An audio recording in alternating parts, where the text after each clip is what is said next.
Café com Tri, a sua dose de triatlon. Pega o seu café e vem com a gente.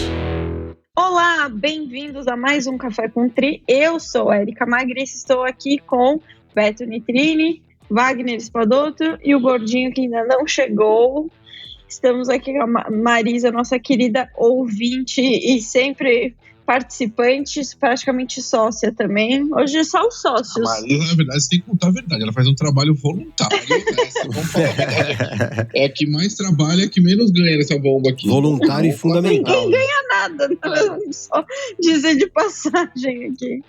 Bom, entrando aí no tema de hoje, a gente vai falar um pouquinho sobre exames preventivos, né? Então, em se tratando de atividade física e o subproduto da atividade física, que é a sua performance, quais são os exames e os cuidados necessários para manter esse motor funcionando perfeitamente da melhor forma possível, né? O exercício é sempre associado à saúde e benefícios, porém, principalmente pensando no objetivo de evolução, é necessário cautela e alguém capacitado para fazer esse acompanhamento junto com você. E para falar sobre isso, estamos aqui com a doutora Fernanda Lima, que nem eu disse, é outra sócia do Café com Tri. A doutora Fernanda é reumatologista, médica do esporte, ela é diretora da clínica Move e responsável pelo ambulatório de atletas lá no Hospital das Clínicas de São Paulo.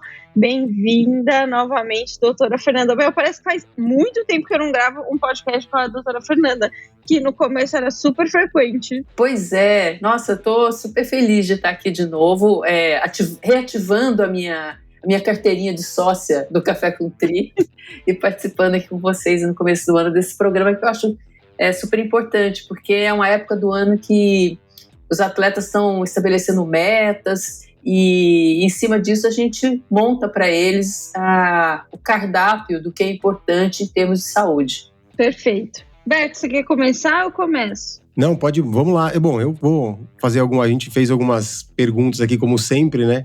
Todo mundo voltando, ainda tá todo mundo voltando. Eu tô voltando de férias ainda, tô meio devagar ainda com o negócio. Férias naqueles lugar básico, né? Que todo mundo já acompanhou. Todo mundo acompanhou lá no Instagram, inclusive. Beto, eu quero saber se você chama os caras lá da Disney pelo nome. Isso é importante saber. Não, ainda não. Ainda não tô nesse tem mais temporada da Disney do que Lost. É uma coisa louca. Não, mas vou falar, o engraçado é que a gente tava vindo embora, antes, já vou até atropelar a doutora Fernanda. Antes da gente ir embora, o Lucas tava falando, pai, você sabe que eu não gosto de vir porque a gente tem que ir embora. E eu fico pensando o tempo inteiro que a gente vai ter que ir embora 1 hora. Mas aí eu fico triste, porque eu sei que a gente vai falar que vai para outro lugar o ano que vem, a gente vai olhar, você vai fazer a mamãe vai ver um monte de lugar e a gente vai acabar voltando para cá, então eu nem vou ficar preocupado. Então já tá nesse nível já o negócio, né? Pra você ver como é que tá. Mas é sempre gostoso. Bom, e tá com eles em qualquer lugar é sempre bom, né? Tá com a família é sempre gostoso. Mas, doutora, pra gente começar... Oi. Antes, é só uma dúvida aqui de mães. Começou a fazer essa viagem ainda com as crianças com quantos anos?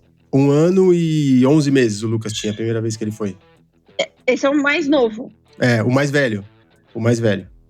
O Felipe o Felipe foi a primeira vez com 2. Meu Deus, tá bom, beleza. Só que pra eu criar minha programação pessoal. Não, dá pra ir. E depois eu já te passei, né, quanto que a gente anda.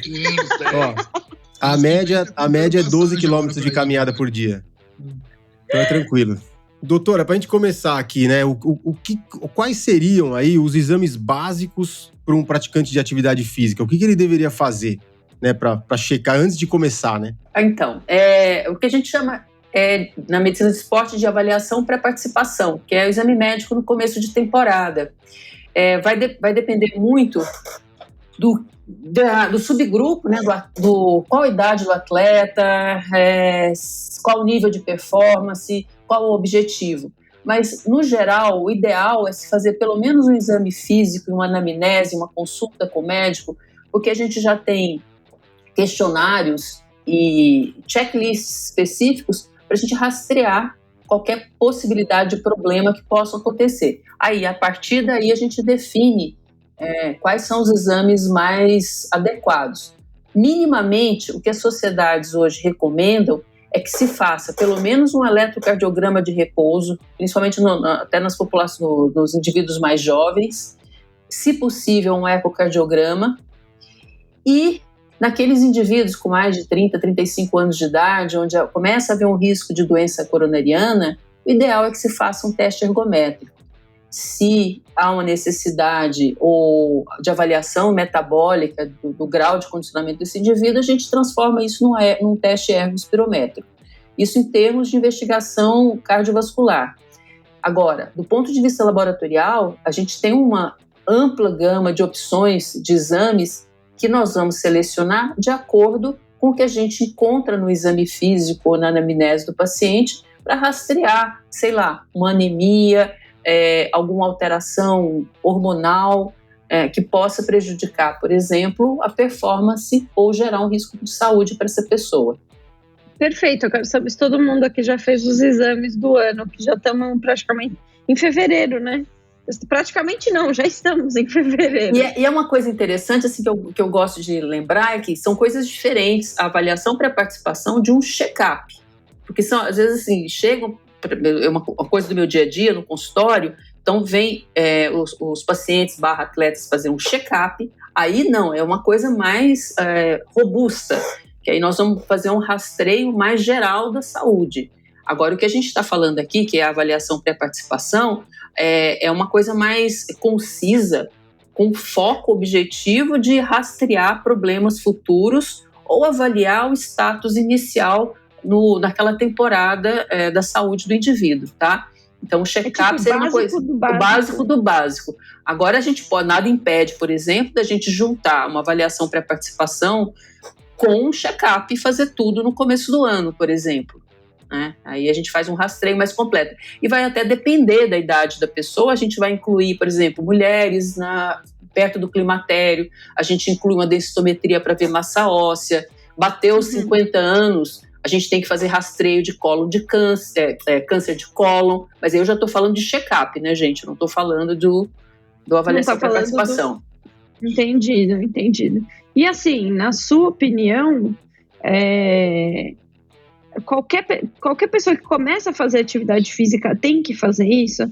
Por que eu tô fazendo essa pergunta? Às vezes as pessoas acham que é um impeditivo, né? O adulto já tem, especialmente se forem homens, né? Já tem dificuldade de ir no médico, aí para marcar exame, para ir fazer exame. Se você tem que falar assim, comecei a fazer atividade física para emagrecer, tem que fazer os exames e tudo mais. Eu entendo que sim, mas de fato é obrigatório, é importante. A partir de que momento assim que a pessoa tem que colocar isso na agenda e cumprir religiosamente? Essa pergunta é muito legal, porque esse conceito mudou muito nos últimos anos, Érica. Antigamente, realmente, se achava que, sei lá, você ia começar a fazer uma caminhada no Ibirapuera, você tinha que fazer um check-up. Se entrasse numa academia, você tinha que passar pelaquela avaliação com o médico da academia. Os estudos mostraram pra gente que o benefício de fazer exercício é muito maior do que o risco que você tem de ter um problema de saúde fazendo determinadas intensidades leves até moderadas. Então, hoje as sociedades, as entidades que sugerem e programam esses check-ups passaram a ser um pouco mais flexíveis. Então, resumindo, se você é um indivíduo saudável, não tem nenhum sintoma e vai estar sedentário e vai começar a fazer uma atividade leve, de intensidade leve, talvez até moderada, muitas vezes somente um questionário de saúde perguntando se você tem algum problema é suficiente. Agora, se você já é sedentário, vai começar a fazer uma atividade física, tem um histórico de dor no peito, tem um pai que infartou com menos de 50 anos, reconhecidamente... Marlboro, né? Aquele Marlboro. Exatamente. Ou outras coisas também, que inclusive eu vi lá no post da Clínica Move até. Exatamente. Não só o tabaco, exatamente. A maconha. O vape, né? Que agora está muito comum.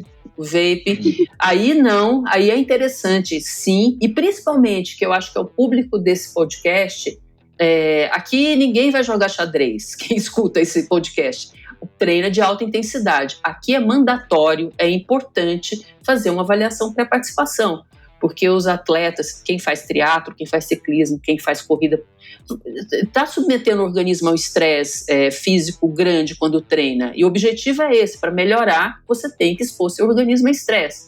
Então é importante a gente saber como esse organismo vai se comportar numa situação de simulação, por exemplo, no teste ergométrico. A gente consegue ter várias informações. Essa pessoa vai apresentar uma arritmia, a pressão dela vai subir de forma normal, as coronárias estão preparadas para isso. Então, assim, aí vale a pena realmente uma boa avaliação. Fê, a gente sabe que... Eu vou fazer uma pergunta aqui. Eu sou responsável por fazer perguntas que não estão na pauta, tá? Eu te odeio nesse aspecto. Não só porque você monta minha planilha algumas vezes. Eu tenho que jogar você no fogo, com querosene ainda, não tem jeito. Manda lá, vai. Olha só, a gente sabe que nos últimos anos a participação das pessoas em atividade física, em esportes, competitivos ou não, ela tem aumentado. Ainda é uma pequena parte da população, nós sabemos, mas ela vem crescendo muito. Com isso, a solicitação de exames passou a aumentar cada vez mais. Com isso, aqui no nosso país, principalmente que lá fora é diferente, os convênios começaram a fazer uma certa pressão nos médicos referente, olha, não dá para pedir tudo que vocês querem toda hora. Ou seja, não peça ergospirometria a todo momento, porque isso para nós não é conveniente. Você acha que as sociedades, em geral, que normalmente dão estes guides, elas são influenciadas, são cobradas ou são pressionadas a limitar a quantidade de exames? Porque, veja, os estudos nos mostram uma coisa. E os estudos, eles são muito lindos, porque eles são revisados por pares, tem aquela coisa toda, e a gente sabe que temos que trabalhar com ciência. Só que um dos primeiros princípios do treinamento físico é a individualidade. E quando eu falo em individualidade, eu não posso pegar simplesmente uma inferência da população.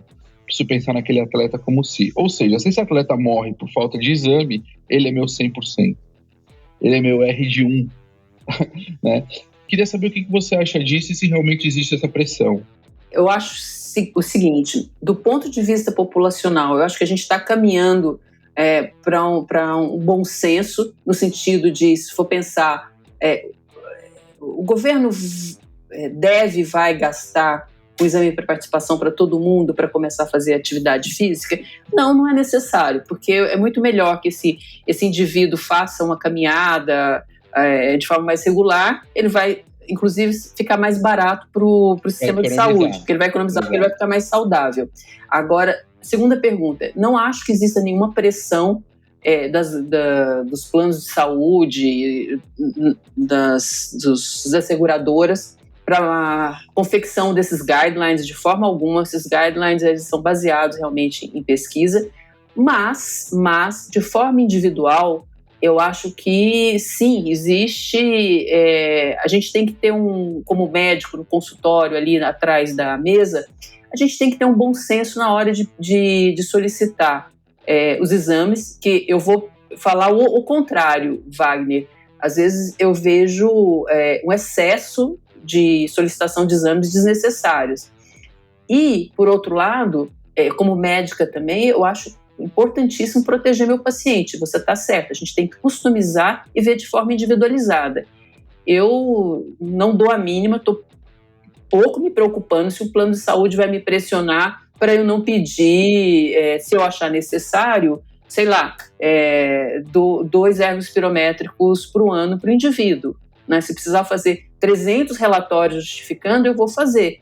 Então, a partir do momento que meu CRM é responsável por um determinado atleta, aí é diferente. Agora, eu acho que em termos populacionais, em termos de saúde pública, a gente tem que usar mesmo o bom senso. O que a gente tem dificuldade, ainda falando no contexto global, muitas vezes são para as equipes profissionais de alto rendimento que não têm condições financeiras de, muitas vezes, arcar com muitos exames. Isso eu acho que é o cenário mais triste, né? Porque se a gente tem um público de alto poder social que tem acesso a exames, ótimo. Mas e aquela equipe, sei lá, de ciclismo do interior de São Paulo que não é custeada? É complicado, né? Porque você quer que essas pessoas sejam bem avaliadas também. Então, eu acho que são vários pontos. E custa caro, né, doutora Fernanda? Tudo bom? Entre um pouco Oi, atrasado. Sérgio, como vai? Tudo bem? Tudo bom? E para quem não tem plano de saúde, não custa barato, né? Um check-up. Hoje, quanto que custa, se você for lá no balcão, pagar um check-up? Eu não tenho ideia, assim, puxa, eu não consigo te dizer que eu estou muito fora dessa área financeira de laboratório, mas assim, até eu estava conversando antes de você chegar, existe o check-up, existe a avaliação pré-participação, que é o check-up que você faz mesmo aquela avaliação global, anual, que pede abdômen, tireoide, avalia próstata no homem, e tem a avaliação pré-participação que é mais sintético.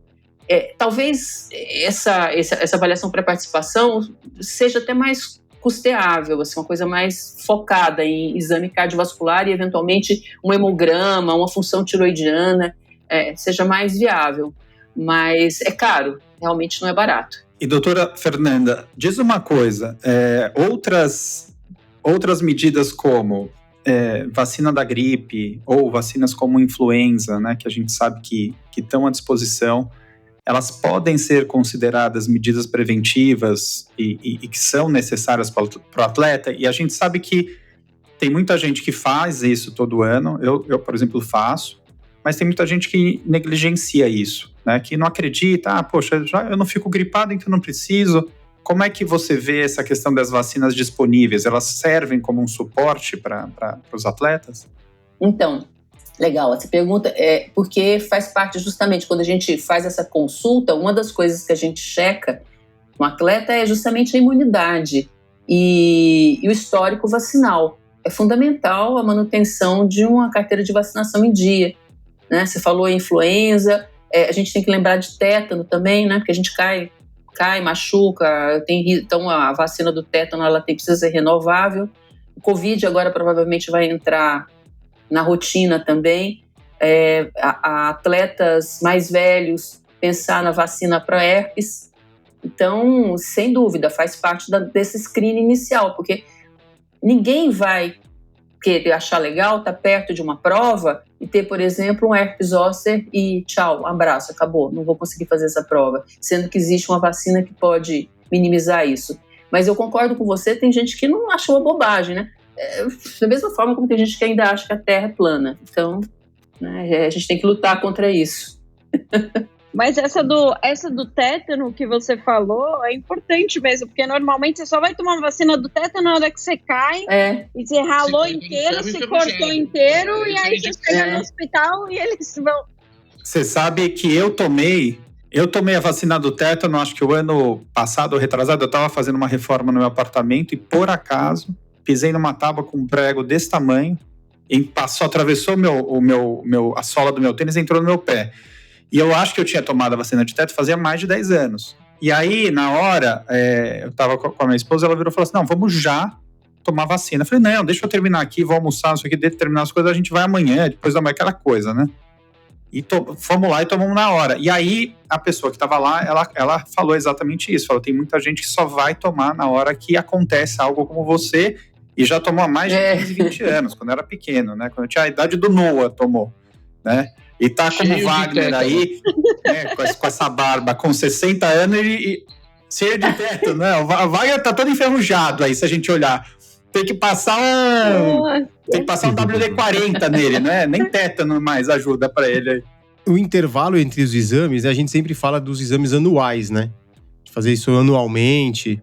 Mas para quem pratica esses esportes de longa duração, né? Ultra endurance, que a gente fala, não é interessante que precisa mudar essa periodicidade, fazer bianual ou semestral, alguma coisa assim? Tá, falando agora mesmo de alta performance, esquecendo assim esse público geral que visa a saúde, o ideal vamos falar, num ciclo de um ano, que se faça a parte cardiovascular uma vez por ano, pelo menos, pensando em saúde, tá? Eventualmente, se quiser fazer um teste metabólico, um lactato, um ergospiro, pode se repetir mais do que uma vez por ano. E os exames laboratoriais, eles devem ser feitos pelo menos umas 2 a 3 vezes por ano, de acordo com essa customização que o Wagner estava falando, né? Então, um paciente que eu quero subir um pouco mais a hemoglobina, que a hemoglobina suba, outro paciente a vitamina D está mais baixa, um outro a imunidade está ruim. Então, vai variar de caso para caso. Tem situações, por exemplo, de pacientes com asma, para fazer o ajuste de medicação. Muitas vezes é necessário fazer um controle mais próximo com algum exame, por exemplo, com uma prova de função pulmonar. Uhum. Eu acho, só um comentário, eu acho importante também a gente fazer com bastante frequência esses exames, né? Porque, vou citar o meu caso aqui, eu tive um pouco tempo atrás, eu estava com uma suspeita de um hipotireoidismo, porque o T4 estava baixo e tinha outros indicadores e tal, então eu fiz uns exames aí com endócrino e tudo, mas aí ele falou, se você pegar o seu histórico de exames todos aqui, o seu T4 sempre teve nessa mesma faixa aqui, né? Então, assim, talvez tenha aí, pediu mais um monte de outras coisas lá pra falar, falou, então podemos descartar, porque não tem. Falou, se tivesse era subclínico, mas pelo histórico dos exames, dá pra ver que sempre foi assim, né? Então, ele tá no limite inferior, mas tá sempre assim. Então, se você tem essa coisa, né, pra você não se basear por um exame, ajuda muito, né? Porque você tem um histórico que você consegue avaliar a evolução ou do problema ou da saúde, né? Então, acho que é legal de você também fazer essa recorrência dos exames e dos exames laboratoriais para ter esses dados seus também para poder facilitar a análise e tomada de decisão do seu médico aí também, né? Exatamente. Você lembrou aí a história do T4. Eu mencionei até agora em relação à doença, mas se a gente for pensar, tem alguns marcadores que a gente usa para ver sobrecarga de volume ou baixa recuperação do atleta. Por exemplo, T3 é um desses marcadores. Ele começa a baixar muito em situações de déficit energético crônico.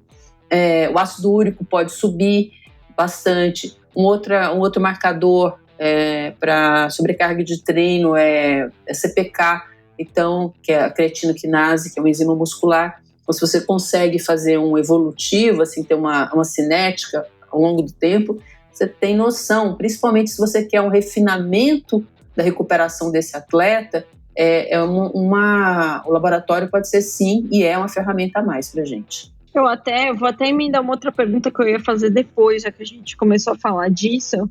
Eu ia te perguntar, Fê, quais resultados que podem ser mal interpretados se eles forem avaliados por um médico que talvez não está a par, não conhece a fundo as alterações que são geradas pelos esportes de ultra endurance, né?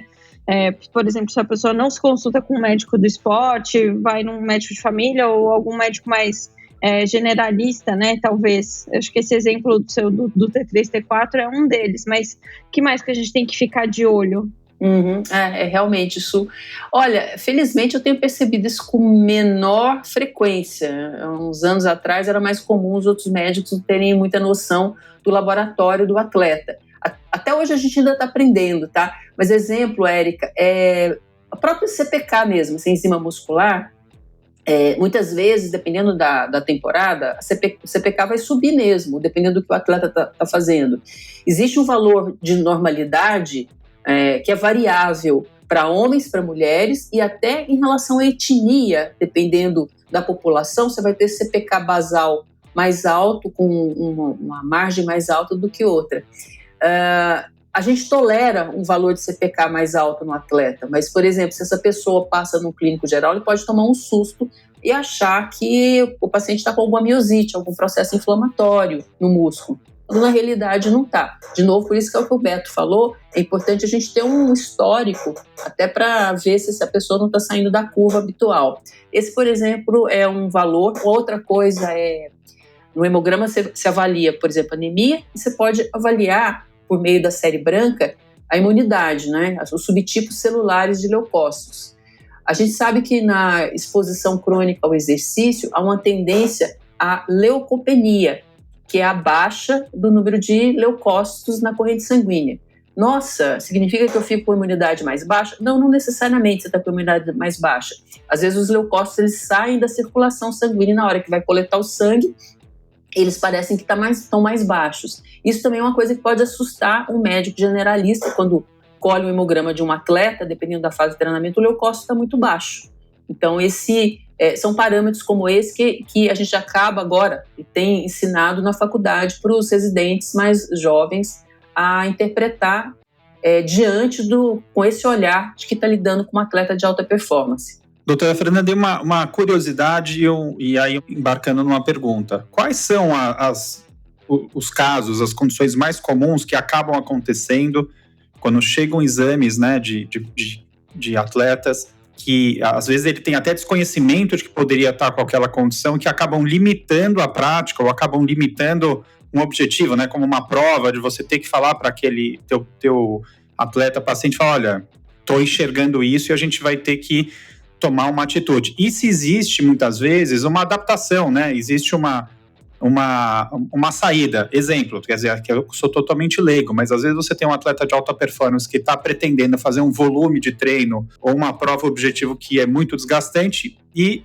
ele pode trocar isso por algo um pouco mais, vamos dizer assim, suave, um pouco menos agressivo para poder, né, é como se fosse uma adaptação, ou é um outro esporte. Quais são as condições mais comuns, o que acontece e se existem, né, adaptações para não ter que parar totalmente? Provavelmente existem algumas condições onde a pessoa tem que parar e olhar, falando, olha, fica quieto aqui, vamos olhar isso, mas muitas vezes não, né? Então, legal. A gente divide isso em contraindicações absolutas do esporte e as contraindicações relativas. Tem situações que a gente tria nessa avaliação pré-participação que são contraindicações absolutas. Se a gente encontrar determinadas arritmias, por exemplo, se a gente encontrar uma hipertrofia do coração anômala, perigosa, isso aí passa a ser uma contraindicação, em princípio, absoluta. Quer ver uma outra contraindicação absoluta? Sei lá, vamos supor que a gente encontre um aneurisma num ecocardiograma. Então, aí, pronto, para tudo, vamos tratar isso aí. Agora, as contraindicações relativas, elas são muito da esfera, Sérgio, de aparelho locomotor. Isso você me perguntou, o que é mais comum? O que é mais comum nessa mudança de rota no treinamento é lesão de aparelho locomotor. Sei lá, o atleta teve, no meio de uma temporada, uma hérnia de disco, né? Ele tem uma maratona, sei lá, programada para o meio do ano, ele teve uma hérnia de disco na lombar agora. Será que dá para ele fazer essa prova? Não. Será que não dá? Qual que é a extensão do problema? O que a gente tem que fazer? Ele precisa parar 100%? Talvez nos primeiros dias, em função da dor, sim, mas é fundamental e faz parte da reabilitação que o atleta não pare de fazer exercício. Então, de alguma maneira, como parte do tratamento, a gente tem que adaptar o exercício. Então, ele consegue fazer um deep running, ele consegue pedalar, dá para pelo menos manter o aeróbio, manter uma zona 2 aí para ele não descondicionar totalmente? Ótimo, vamos fazer isso. Então, esfera de locomotor assim, comunérrimo a gente fazer isso e tentar não parar. Outras situações, por exemplo, o Covid ou alguma outra infecção viral, por exemplo, que o paciente teve. Isso implica numa mudança de rota, muitas vezes, né, de planejamento. Então, você recua o volume e refaz a programação ou tira uma das modalidades quando a gente está falando de triatlo. Então, assim, vai depender de caso a caso, mas acho que a vantagem de ser acompanhado por um médico do esporte e não, por exemplo, por um outro especialista, é que a gente sempre vai tentar não fazer com que o atleta pare totalmente. Então, o compromisso é esse, porque a gente entende o quanto o esporte, a atividade física, o compromisso como o esporte é grande e o quão o exercício é importante para a saúde. Tá vendo, Vagnão? Você não tá com nenhuma limitação absoluta, a não ser ficar vendo série até as 4 da manhã, comer pizza e acordar meio-dia. Isso não é limitação, entendeu? Você precisa mudar isso aí. Ontem fiz minha caminhada com o Noah aqui, entendeu? E o senhor tá sendo injusto com a minha pessoa, tá certo? O Noah tá acompanhando o seu pace aí. Ele já tá corre te muito passando. rápido. O Noah ontem ele foi no caminho, mas quando ele cisma de pegar a bicicletinha dele e sair correndo aqui pra ir atrás dele, é difícil, viu? É bem complicado de ir atrás dele, porque ele sai O pace de 4,30 pra correr atrás do moleque na bicicleta. Não é fácil, não. Não é fácil não, é impossível. Né? Não é fácil. Já passei Mas a vantagem é que criança, pelo metabolismo anaeróbio, eles param rápido, né? Corre e para. Tem essa vantagem, mas tem uma outra desvantagem, que é a falta de percepção de esforço, que ficam a vida toda fazendo, não param.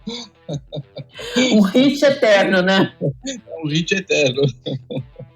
Doutora, e mais voltando ao assunto aqui, homens e mulheres, as avaliações básicas são as mesmas ou tem algumas coisas que são diferentes entre eles? A avaliação para participação básica é a mesma. As perguntas, obviamente, vão ter umas particularidades aí para a mulher, que vai mais na esfera aí da parte do ciclo menstrual. E os exames gerais são os mesmos. O que vai mudar um pouco, às vezes, é a abordagem hormonal, se há necessidade nesse começo de temporada de fazer uma investigação, não necessariamente. Mas, no geral, o estudo é o mesmo. Tá bom. A gente, quando fala em exames preventivos, né, igual a gente já comentou aqui de início, é comum a gente pensar mais em exames do coração, exame de sangue, etc. Mas eu tenho uma pergunta. E os exames, doutora, de pele, de avaliação de pintas, por exemplo? E eu faço essa pergunta por 2 motivos. Um, porque as minhas médicas ficam muito no meu pé, porque eu sou branca, porque eu tenho pinta, porque etc, né? E porque 2, a gente sabe que quem faz atividade física sabidamente está muito mais exposto ao sol, né? Radiação, etc. E tem um dado importante aí também, que eu acho que você sabe melhor que eu, mas nos Estados Unidos o tipo de câncer mais comum é o câncer de pele, né? Não sei se aqui no Brasil essa estatística também prevalece. Aliás, só fazer uma observação também. Nos Estados Unidos, o câncer de pele porque eu acho que os americanos têm uma aversão ao protetor solar, porque não é possível. A gente tava lá agora, teve um dia... Aonde vocês estavam mesmo, Beto? Tem dia que faz, mesmo frio, faz sol, tá 20 graus, mas o sol parado é forte. Eles ficam deitados na piscina, umas pessoas, ruivas, né? No outro dia você encontra a pessoa, ela tá vermelha, que parece um pimentão. O Lucas, meu filho, olhava e falava, pai, olha aquela mulher como ela...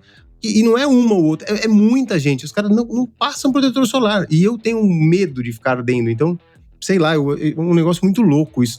Em 2023 ainda, a gente tem as pessoas ainda se recusarem a usar o protetor solar. Mas acho que é isso, mas acho que a característica genética deles também são mais favoráveis aí pelo tipo de pele. O câncer de pele ele é comum no Brasil, né? Acho que ele corresponde a pelo menos 1/3 dos cânceres diagnosticados na população brasileira e você lembrou muito bem, é um cuidado que a gente tem que fazer nessa consulta inicial, dar uma avaliação geral, um rastreio, né? Porque na verdade assim, a menor possibilidade de uma lesão suspeita, tem que encaminhar mesmo para o dermatologista para ele fazer uma segunda avaliação e determinar realmente o risco disso. Acho que isso e também micoses, né, por conta de piscina, que é uma outra coisa que a gente avalia também. Micose na unha, micose interdigital, outros tipos de lesões que às vezes podem ser contagiosas, dependendo do ambiente, do contato que o atleta vai ter.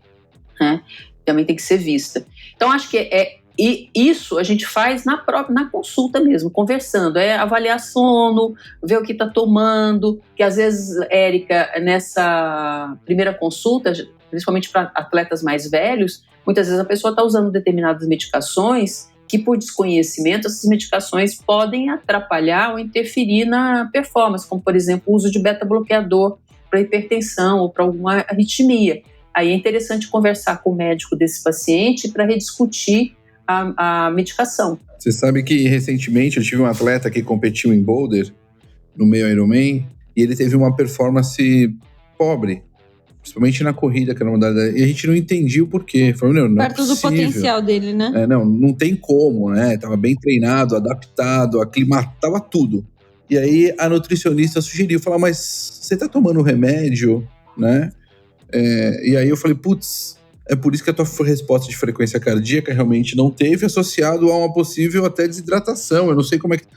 Aí nós fomos descobrir, tiramos o remédio para fazer o outro 70.3, que foi em São Paulo.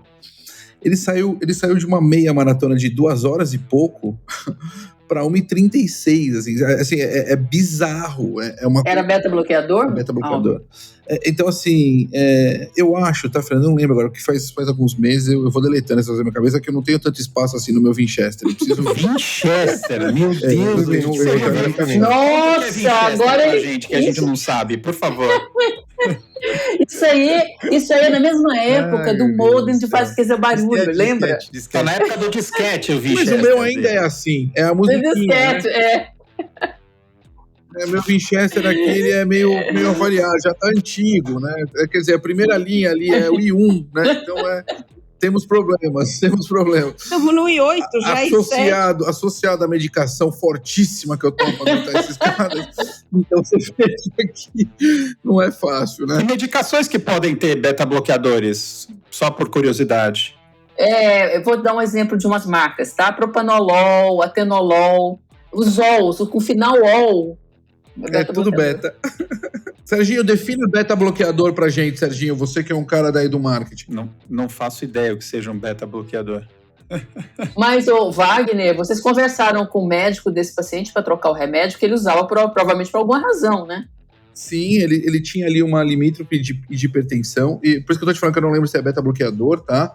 Mas o que aconteceu foi que a gente pediu para ele falar com o médico. E aí o médico suspendeu a medicação dele, acho que 2 semanas antes da prova. Foi uma coisa assim, bem tranquila. Meu, é bizarro. É bizarro em termos do que acontece com a performance do atleta na prova.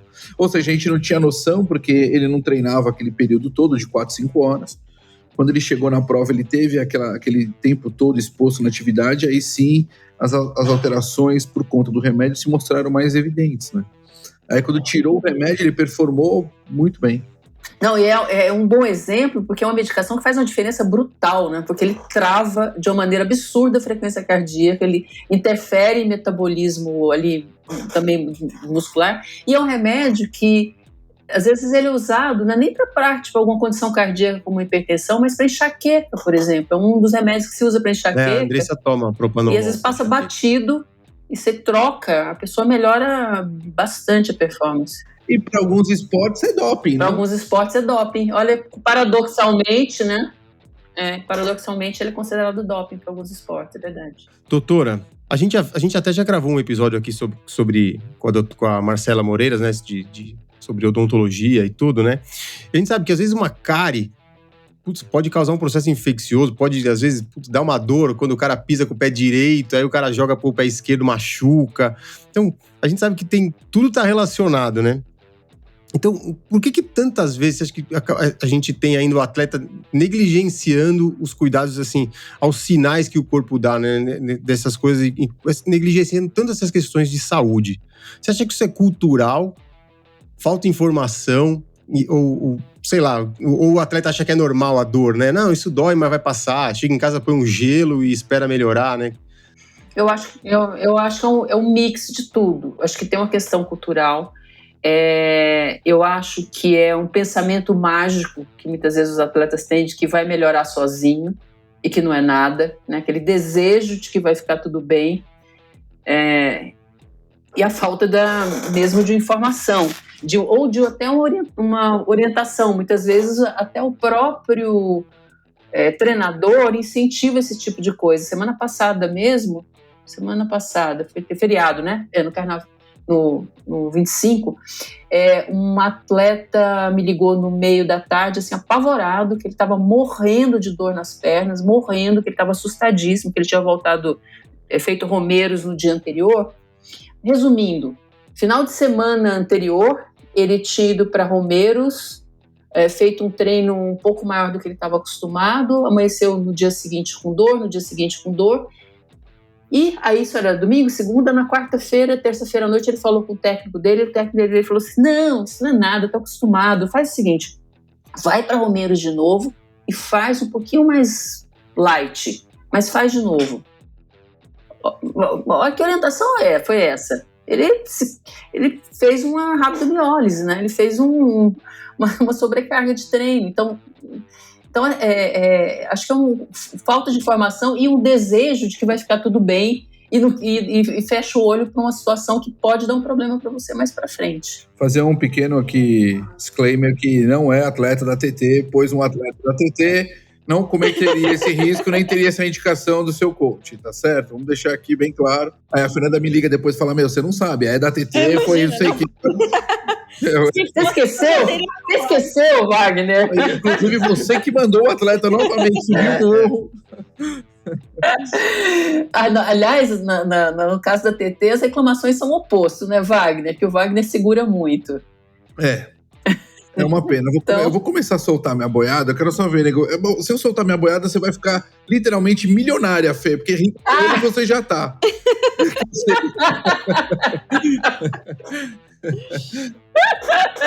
Ai. Mas é isso. Fernanda, outro assunto aqui que já foi pauta, é sempre polêmico, né? Dosagem hormonal, né? Que é uma coisa que agora, nos últimos anos, virou moda. E já falamos vários programas aqui sobre, inclusive, o uso, né, de forma, né, totalmente, muitas vezes, livre, as pessoas procurando isso como parte de beleza e outras coisas. Quando fazer e por que fazer, né?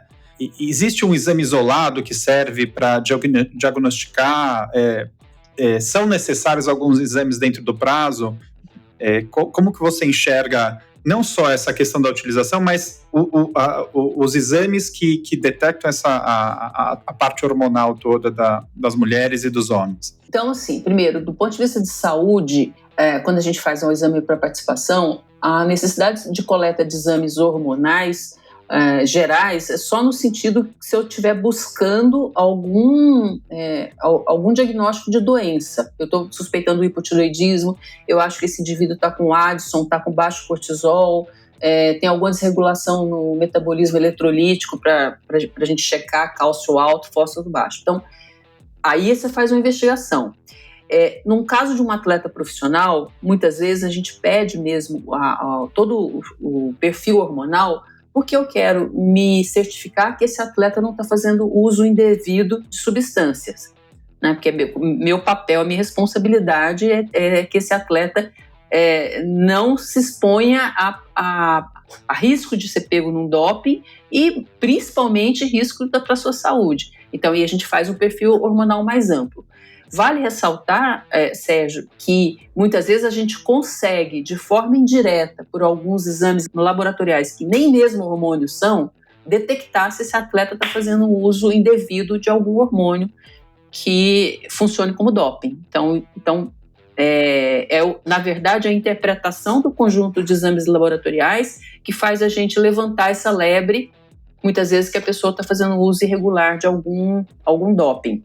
Voluntariamente, involuntariamente, sei lá, tá? Mas hoje, cada vez mais, eu peço com menos frequência os exames hormonais na esfera sexual, que eu acho que isso é até uma coisa que, por exemplo, eu já conversei muito com a Tatiana Parmigiano, a ginecologista, porque o que acontece? Você vai pedir a testosterona para uma mulher, você vai pedir, e muitas vezes essa testosterona ela vai vir normal baixa. Então sempre existe aquele mito que a minha testosterona está muito baixa, então eu preciso repor. Quando na realidade existe um range de normalidade de testosterona, tanto para mulher quanto para homem, e se estiver dentro desse range, dessa variação de normalidade, está normal e ponto. Não é que eu quero que fique mais normal, um pouco mais perto do máximo, eu vou ficar melhor. Muitas vezes, para evitar esse problema, a gente não pede o exame, porque a gente sabe, o paciente não tem sintoma, para que eu vou levantar a lebre de dosar um determinado hormônio, que eu sei que vai gerar uma demanda por uma medicação, uma suplementação desnecessária. E, por outro lado, se eu estou diante de um atleta que eu estou com suspeita de um overreaching, de um overtraining, de um baixo aporte energético, um REDS, aí sim vale a pena, por exemplo, eu dar uma checada na testosterona, eu checar o cortisol, eu ver como está o T3, porque vai ser marcador para mim para dizer, diminui seu volume, porque o seu metabolismo não está aguentando, você vai quebrar mais para frente. Eu acho engraçado, muitas vezes, que tanto homens e mulheres, com o passar da idade, você tem aí um declínio de questões hormonais, muitas vezes importante, e aí você tem que realmente cuidar. Na maioria das vezes, isso é aceitável, dá para se viver tranquilamente com as questões de alterações pela idade, né? E aí você associa isso muitas vezes a um treinamento de endurance, que dependendo da fase do seu treinamento também tem essa baixa. É aí que muitos confundem o que é natural, né, do que é realmente um problema associado a isso. E aí vão fazer uso de substâncias ou de reposição hormonal ou de chip ou sei lá o quê, e não entendem que isso é doping. Então é muito importante deixar claro isso, né? Que a maioria das vezes em atletas que fazem uso de alguns recursos, isso é doping. Você está competindo com outros atletas com a mesma idade, com as mesmas características ali, com as mesmas alterações, maiores ou menores, mas com as mesmas alterações. E se você está usando isso para se beneficiar em termos de qualquer ganho, isso é doping. Né, Fernanda? Só deixar isso bem claro. Agora, sim, é uma discussão interminável essa que, por outro lado, assim, felizmente, cada vez mais a gente tem mais atleta master e vai ter cada vez mais, as pessoas ficando mais saudáveis e continuando competindo mais velhas. E tem situações que tem realmente indicação de uso de reposição hormonal. O climatério, por exemplo, na mulher. Algumas situações de hipogonadismo no homem, né? Então, essa tênue linha que separa eu estou fazendo isso numa determinada idade porque eu estou dopando ou não, porque realmente eu tenho algum sintoma que precisa ser tratado, isso tem que estar documentado e acompanhado por médico. E se esse indivíduo vai fazer alguma prova competitiva, né, alguma coisa que ela vai pegar pódio, que vai ser registrado, talvez isso tenha que ser sinalizado. Com essa liberdade que o médico... Mais uma pergunta polêmica, tá? Com essa liberdade que o médico tem, e nós vamos finalizar, prometo para você. Com essa liberdade que o médico tem do esporte de modular algumas questões e escrever uma carta, né? Mandar para o comitê, mandar para os organizadores dos eventos, para que o atleta, caso seja testado, já esteja ali com o seu documento de, olha, eu tenho algum problema e por isso eu utilizei, o quanto você acha que isso pode, na mão de médicos não éticos, fazer com que os atletas melhorem performance sem ter realmente a necessidade de usar certas substâncias? Mas o que vai acontecer é que a entidade responsável não autoriza. No fato de você só mandar um formulário avisando, eu estou dando tal coisa para tal atleta, não é uma carta de isenção. Aquilo ele vai passar por um comitê e esse comitê vai dizer sim, você pode usar, não, mas você não pode usar. Entendi, mas é engraçado porque eu nunca vi ninguém retornar. Eu, por exemplo, com alguns atletas, eu nunca vi ninguém retornar de comitê de ética falando, olha, não pode usar. Eu só fico sabendo que usaram. Você conhece? Que foi autorizado. Que foi autorizado. Nossa, não tem muito. Então, Eles não autorizam em muitas situações. Em muitas situações. Né? Nossa, tem até fora do Brasil, assim, teve um caso de uma atleta minha do remo, do remo, que foi competir na França, e aí a questão não era nem reposição hormonal mas o uso de esteroide para uma doença específica, doença autoimune específica. Fui para tu e foi para... Todo mundo deu esse aval ou não deu o aval. Outra medicação também que a gente vê que que pode ser usado como ganho de performance é a Ritalina, né? Eu nunca recebi uma aceitação de uso de Ritalina para atleta. Realmente, eles... E o que a Ritalina melhora? No atleta, porque eu sei o que melhora no trabalho, né? No foco, no estudante. Mas isso é ganho de performance, né? Nossa, bom saber, hein? É psicoativo. Tá vendendo Ritalina onde? Que essa coisa... Com overdoses de diagnósticos de hiperatividade que a gente tem hoje em dia. Eu tenho isso, né? Você sabe, né? Você não tem, eu que tenho. Vou comprar então. Aí, você quer usar meu diagnóstico para sua medicação. É a mesma coisa eu pegar o seu remédio aí da loucura e tomar. Remédio da loucura. Remédio da loucura. Meu Deus do céu. Assim que o casal Vocês têm certeza que vocês estão na praia ou vocês estão no Chuqueria? Onde vocês estão? Naquele hospício lá, tinha o Juqueiro. A gente se internou, a verdade é que a gente se internou. Vocês estão internados, né? Fala a verdade. Serginho, É isso. você sabe muito bem disso. Sogro, sogra, 2 crianças, tá certo? E trabalhar em algum outro lugar que não seja aquela sua estrutura, não é loucura total. É pior que... Imagina. Bom, turma. Vamos, eu acho que é isso, Acabou, né? Você tem mais agora? Acabou suas perguntas é melhor polêmicas. eu ficar quieto, porque senão vai dar ruim, já. Eu quero falar uma coisa. É a história do pós-Covid, que foi, né, a gente, às vezes, não faz parte da pré-participação normal, mas acho que é uma avaliação importante para ainda vale a pena a gente ficar atento para quem tem Covid, mesmo vacinado, etc., ficar atento para aquela síndrome pós-Covid que algumas pessoas evoluem, e isso dá um impacto muito chato em performance. É uma descondicionada rápida em algumas situações. Então, mesmo para indivíduos vacinados, eu tenho visto isso. Então, é um alerta aí que muitas vezes a gente tem que fazer um screeningzinho laboratorial e dar uma reorganizada no treino dessas pessoas que tiveram Covid. E nesses atletas, o que você tem acompanhado, Fernanda? Qual, além da sensação de performance prejudicada... Uma sensação de fadiga também, né? Fadiga, frequência cardíaca elevada, ventilação, o que é? É isso aí, exatamente. É uma fadiga periférica, uma sensação de perda de força, uma desautonomia, né, desregula aquela recuperação de frequência cardíaca, algumas vezes sintomas mais da esfera neurocognitiva, falta de foco, desorganização, mais assim, fica desorganizada para fazer as tarefas, e que também insônia vai impactar em tudo no final, né? Exato. É um ciclo... Um ciclo, como é? Vicioso. Uma ladeira abaixo. Vicioso. Bom, mais alguma coisa? Pessoal, que vocês queiram falar, aproveitar aqui a benevolência da doutora Fernanda. Eu acho que o Betão e a Érica tem alguns lembretes aí, a gente vamos encerrando já, mas tem os lembretes finais. Os lembretes é o coach. Sou eu, coach. Quero os lembretes, coach. Lembretes eu vou do ler coach. aqui o que vocês escreveram, eu espero que vocês não tenham exagerado aqui, ou feito nada, deu uma bobagem. Eu vou ler. Não esqueçam de se hidratar e repor os líquidos e sais após o exercício. A doutora Fernanda pode falar com propriedade, mas isso é importante para todas as suas funções corporais, inclusive para a manutenção do seu exercício e performance. Muito bem, Érica. Como diz o coach, não existe treino camelo. Bom, isso é uma frase minha, meu.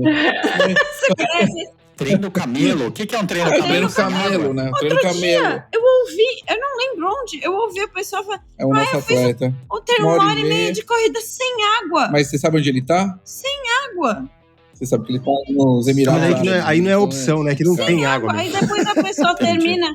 A pessoa depois termina o treino, exato. faz um xixi naquela escala de cor do xixi, aquele xixi marrom, sai preto. e acha que tá tudo bem.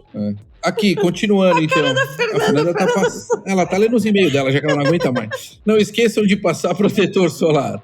Não esqueçam que se está com alguma dor, se ainda dói quando você acorda o que tá escrito aí? Jesus, ele tá de óculos, hein? Ele tá de óculos. É para parar e avaliar. Não insista na dor. E com essa frase de efeito, vamos ficando por aqui. Muito bom. Gostou dos lembretes? Você tem algum lembrete a adicionar, por favor? Não? Tem um lembrete do mini-coach? O mini-coach tem algum não vamos lembrete? nem brincar com ele, porque Coach, ele tá por aí. quieto agora, em algum lugar. Não pode trazer, que senão ele acaba com tudo. Que arranca tá entretido, se ele tá quieto, deixa. Deve ter achado chocolate na geladeira e tá comendo. Bom, pessoal, vamos ficando por aqui. Muitíssimo obrigado mais uma vez, Fernanda, pela sua participação. O boleto vai chegar, fica tranquila. O cartão de sócio também. Cartão de sócio. Tem também de sócio também. Obrigada. Valeu, E nos vemos na semana que vem. Bom final de semana. Valeu, galera. Um abraço a todos. Valeu! Obrigada, gente. Valeu! Café Country, a sua dose de triatlo. Pega o seu café e vem com a gente.